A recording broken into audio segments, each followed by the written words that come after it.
From Interior Alaska's most trusted news source, this is the Fbx Evening News.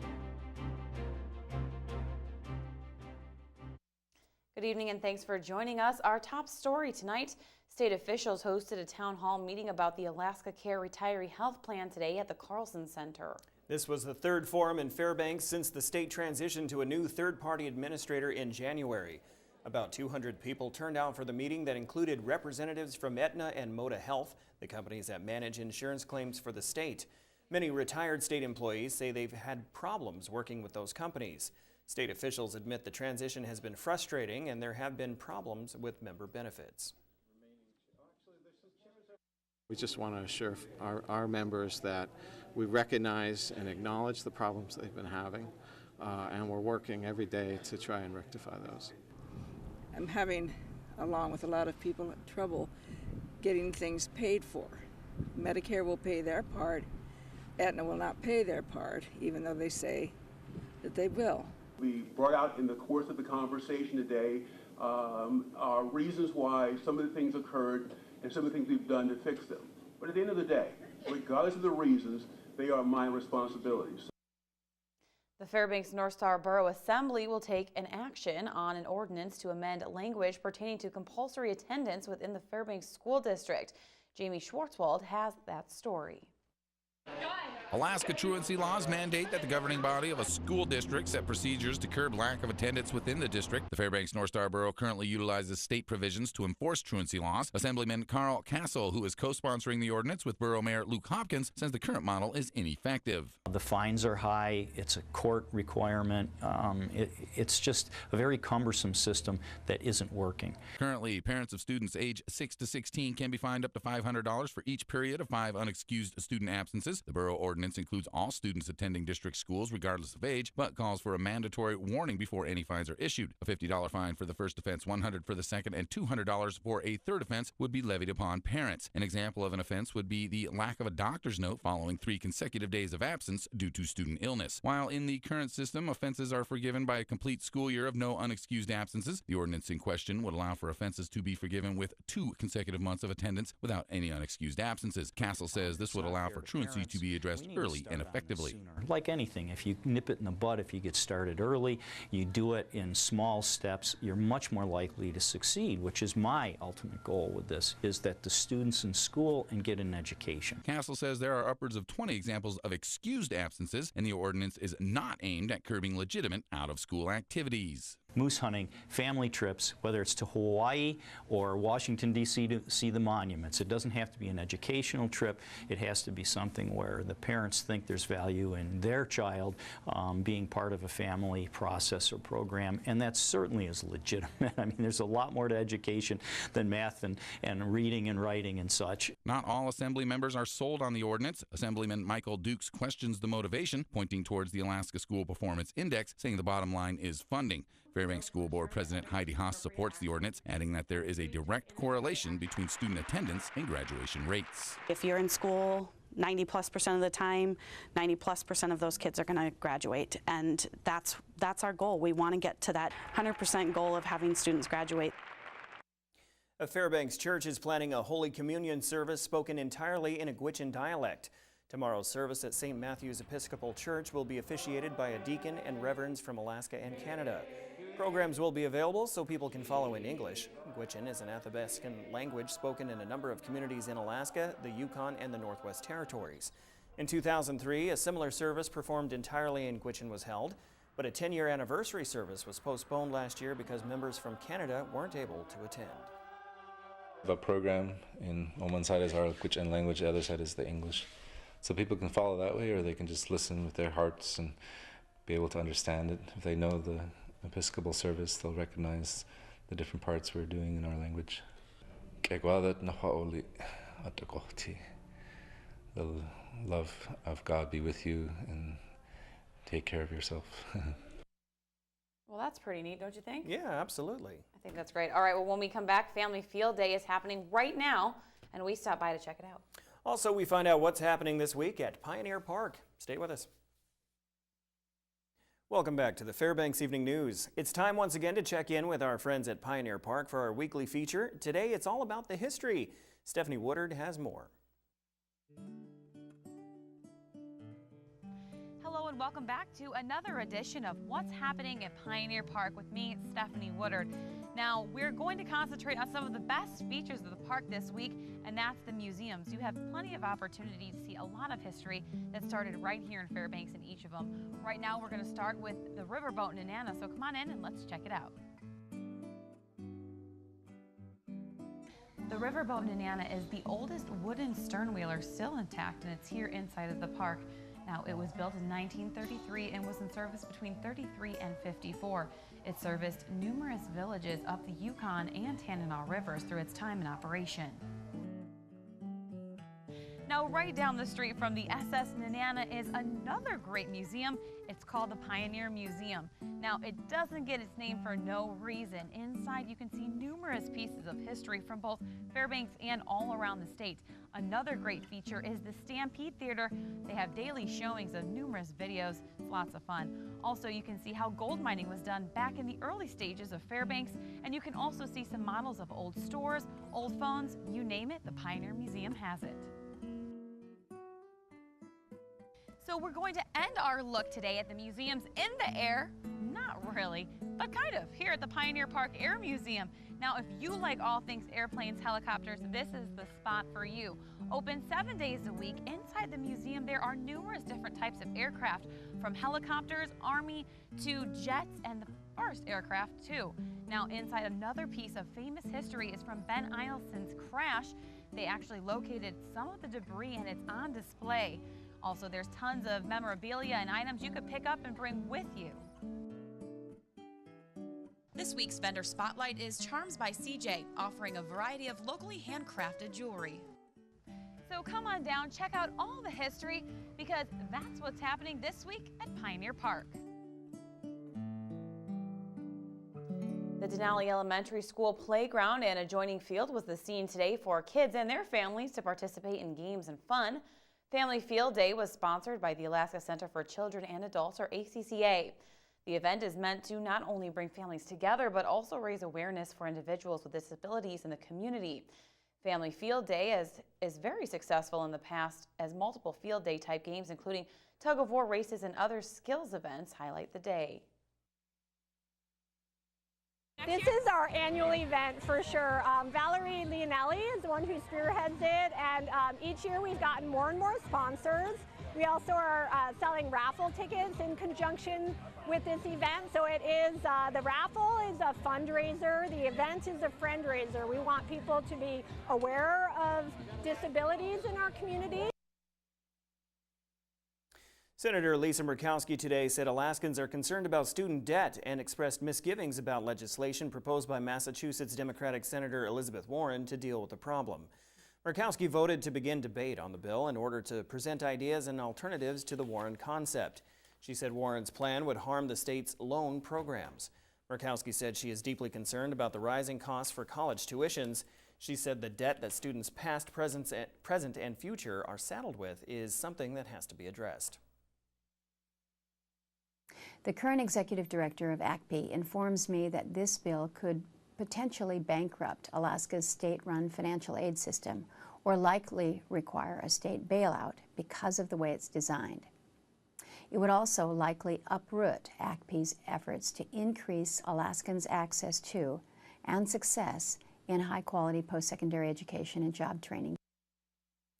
Believe it or not, Stephanie, I just finished last month paying off my student loans. Wow, high five for that. Yeah, that's graduated. A good, I mean, that's a good feat. That's got to be a good feeling. It is. 1997 through just 2014. Finally got it done before the big 4-0, so that works pretty awesome. well. Yeah, all right, absolutely. well, you know what else is awesome? Or who else is awesome? Who else is awesome, Joe yes. Cook. He's and pretty awesome. Sports is awesome in general. So Yeah, well, Joe Cook after the break with sports.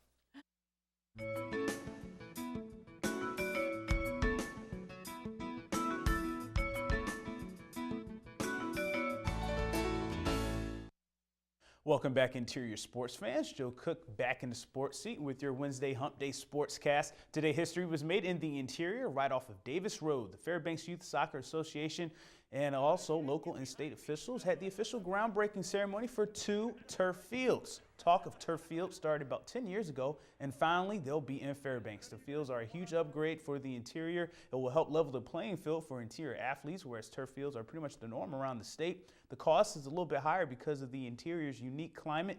The 2 fields are about $3.7 million and are estimated to open up next spring. They are being built to be NCAA regulation size, 120 yards long and 70 yards wide. There are future plans to erect bleachers, seating, and other support facilities for the fields. A high school soccer team could be the first to set foot on the new fields in 2015. The fields will be multi-purpose, so there will be soccer, football, other adult recreation sports, and possibly major sports events on the turf, like, say, a state tournament. The rental rates will even be the same. FYSA President Kip Harmon and others on hand see the fields as vital assets to the local sports community for years to come. It took a couple years to get the funding for the turf fields out here, but by the local people showing up with matching funds, it really helped be able to get that through the state legislature, and I'm glad to see that we're going to be having this. Probably in January and February, we're going to get the heads of soccer, football, Parks and Rec. We're all going to sit down and basically say, okay, bring your calendars. We're going to set the schedule. And it's all about the kids, and this type of field setup that we're going to have is going to really benefit a lot of the kids, and especially the high school age kids as they prepare for their seasons and prepare for the future. And last night, the Alaska Gold Panthers had their first game of the 2014 season. They faced the Anchorage Bucks in Mulcahy Stadium. It was scoreless after 5 innings, but the Bucks at Garrett Copeland out of Austin, PA would hit what would be the game-winning RBI in the bottom of the 6th as the Bucks win 1-0. Anchorage native Matt Gridley, playing for Western Oregon, went 2 for 3, scoring the game-winning run. The Bucks had 4 hits, and Alaska just had 3. 3 Anchorage pitchers combined for the shutout. Mike Benson led the 4 Panther pitchers with 3 Ks and a walk in 3 innings of work. The Gold Panthers played the Anchorage Glacier Pilots tonight in the second game of their summer season. Yesterday, we introduced you to Steve Petrucci and his incredible 14,000-mile run. I said 140,000 miles yesterday, so please forgive the typo. Thanks to Priscilla Nichols for pointing that out. But now we'll see how he tries to get to South America. It's just a little bit more than putting one foot in front of the other. Steve Petrucci's 14,000-mile journey is in 5 legs. The first is from Dead Horse down through Canada and into the lower 48. The second goes down along the west coast, then to Mexico. The last 2 legs, Peru and Ecuador, then finally down to Ushuaia, Argentina. How can one get there? That's where Mike Fletcher comes in. He's a volunteer who helps Petrucci stay off the main roads. He scouts the route up ahead and helps with food and medical needs. They stay in touch via walkie-talkies and have GPS and mobile internet resources to document and navigate their journey. Their van is equipped with beds and a microwave as well. Petrucci starts each day at 7:30 a.m., stretching and massaging before and after running 8 to 10 hours, trying to finish at least 36 miles. He eats 3,000 to 4,000 calories a day. The trip is based on helping the Doctors Without Borders cause, but it's also about connecting with the communities they'll pass through along the way. We really would like to open it up to local charities, you know, as we're going along, people that we meet, and that's what's important. Right. You know, Doctors Without Borders is incredibly awesome, but if we can help a school that's in town or raise awareness for something that's local, people we meet, that's even better. One thing they'll remember about Alaska is their encounter with a bear on the Dalton Highway. We ran up on a bear one night eating dinner. That was interesting. We were going to camp there and pulled in, and he's eating some kind of carcass.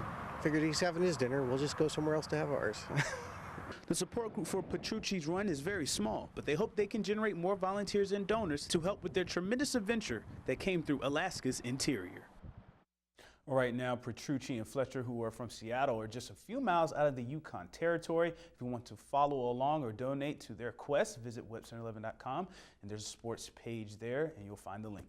And that'll do it for sports tonight. Thanks for rocking with me for a little while. For more KTVF sports, just follow us on Twitter, watch on YouTube, stay in touch with our mobile app. You can also visit webcenter11.com. Mike Schultz is next with your full weather forecast, and we'll catch you next time.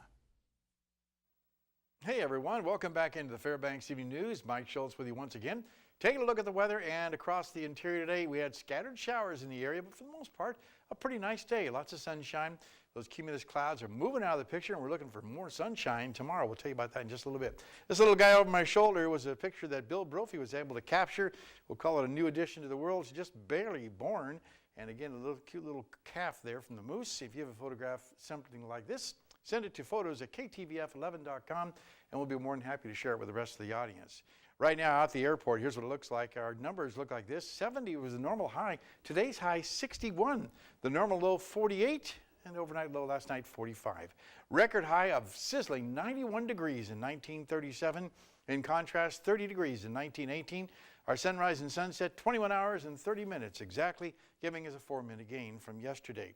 Here's our satellite and radar for the day. As you can see, we have lots of clouds moving across the entire state. A little area of low pressure moving across the Seward Peninsula, and the backside of that helping to bring some moisture in across the Fairbanks area. That's moving off to the east, and we're looking at, like I said, better weather moving in for the rest of the weekend, it looks like right now. What's going on across the rest of the state? Well, you have partly cloudy to clear skies over southeast Alaska. Nice day at Ketchikan, 67 degrees there. Partly cloudy at Anchorage, 59. A little shower activity around Bethel. Nome, looking at partly cloudy skies. And 37 degrees with cloudy skies at Barrow, with 61 at Fort Yukon. Lower 48 weather, one storm system moves out, another one takes its place. As you can see here, more storms marching across the Central Plains and all the way down into parts of Texas. A real good band of thunderstorms here, promising, probably bringing, I should say, more strong winds, hail, and even some isolated tornadoes too. And a lot of moisture up and down the eastern seaboard too. What lies ahead for this weekend? Well, it looks like more humidity moving across the deep south and over the northeast too, and then warm temperatures continuing across the southern sections of Texas, a frontal boundary moving across the Pacific Northwest. Now the U.S. Open starts tomorrow, and the forecast for the U.S. Open looks this way. Very humid, powerful thunderstorms in the afternoon, unfortunately. A high of 87 degrees, so the golfers are going to be really dodging a lot of raindrops and possibly some lightning too. Well, back to Alaska for tomorrow. The northern sections looks like clouds and fog for Barrow, scattered showers for Nome, and showers or even some isolated thunderstorms in the Fort Yukon area. Here in the interior, lots of sunshine to return, and the scattered showers will be mainly in the afternoon hours around the Healy, Delta, and Fairbanks area. While over southeast Alaska, looking at mostly sunny skies for Juneau and Ketchikan, and out to the southwest, it looks like for the most part rain likely for Cold Bay and Bethel, with scattered showers around the Kodiak region. And over south central sections, partly cloudy across the region with just a few showers expected in the Valdez area. And our forecast for the remainder of the night looks like this. Looking at, again, scattered clouds. Can't rule out a stray shower. They're still hanging around. 41 degrees for the overnight low. A little cooler than last night, obviously. And the forecast for tomorrow looks really good. 65 degrees, lots of sunshine, but it'll become partly cloudy by afternoon. The extended forecast calling for, again, temperatures warming up to near 70 on Friday, then the mid-60s over the weekend with scattered showers in the forecast off and on through the 5-day period. Again, overnight lows right around 50 degrees. And tomorrow, like I said, should be really nice, lots of sunshine. And again, no real strong, warm temperatures on the horizon right now. Rain showers, though, huh? Yeah. I saw earlier reports that we were going to have overnight lows in the upper 30s, so that was kind of scary at that time. 41 is not too far away, but yeah. Still pretty cool, cooler than it was last time, but not too bad. Right. Daryl, we got to say a special hello or a special hello. Was that good enough? Congratulations to Stephanie. It's her 9th anniversary today. Wow, 9th anniversary. So congratulations. Happy anniversary Fantastic. to my husband, Yeah. yes. Yes, absolutely. And we always wish him the best and safety there where he's at right Yes, now. definitely. So very good. Yep. 9, huh? 9. Just wait until you get to 15. I know, one more year How we're in about- the double digits. How about 41? That's great. Yeah, that's pretty That's good. awesome. I'm not even That's that old. I'm not even that old. Are you giving away how old you are? Yes. Exactly. Very good. Everybody knows that already. So, okay, but Right we here. do have to talk about the ACCA Field day. Field day. We were over We there were this there. afternoon. It was great. There was just tons of kids and families over there having a great time, and it was just really, I hated to leave there, I really did. Right, and the rain stayed away, so that was pretty It good. did, and we got awesome hot dogs and chips and ice cream. And our video tonight, we'll be leaving you tonight. We'll get to it just a little bit. Okay. With a surprise. Well, let's wrap it up then. We'll tell you wrap about up that. this edition of the Fairbanks Evening News. We are glad you could join us. All right, tonight on NBC Nightly News, Brazil is having major issues as it prepares for the World Cup Soccer Championship. They'll explain it all with Brian Williams next. Join us here 6 days a week at 6 and 11 or online anytime at webcenter11.com. As Mike alluded to, we will leave you with sights and sounds from the ACCA Field Day, including a tug of war. Hello. I got beat. Yeah. Oh, very good. He said very good. From all of us here at the News Center, I can't wait to see this. Have a good night.